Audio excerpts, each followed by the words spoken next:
not have 63 inches of stuff.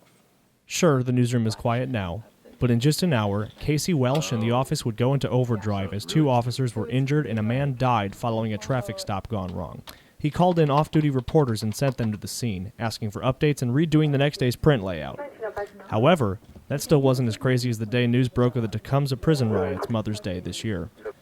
Welsh got calls from inmates during the riots when no other news outlet had anything besides a prison press release. Like, wait a minute, sir, what is your role in the prison? And he just very nonchalantly says, oh, I'm an inmate.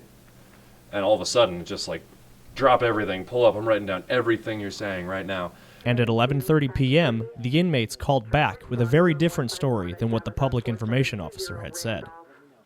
And it's funny because we had talked to the PIO who had said, oh yeah, everything's under control, it's all contained, you know, like nothing to worry about anymore. And then about an hour after he said that, we get called from the inmates again, who very much still have control of the entire wing that they're in. Editing at the Daily Nebraskan poses its own challenges, as reporters aren't just reporters, they're students too.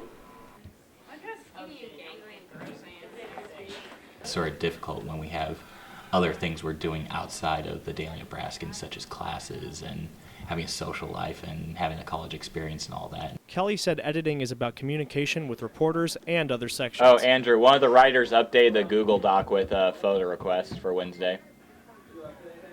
One of the writers put in a request. It's a paid, full-time job for Kelly, and he says not a lot of people understand that.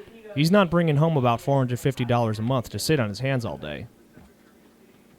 I think we put in a lot of hours that people just don't think about. I think we're always paying attention to stuff from the moment when we wake up to the moment we go to sleep. We're always keeping up to date. We're always on Twitter. We're always sniffing stuff out. For Star City News, I'm Mike Shoro.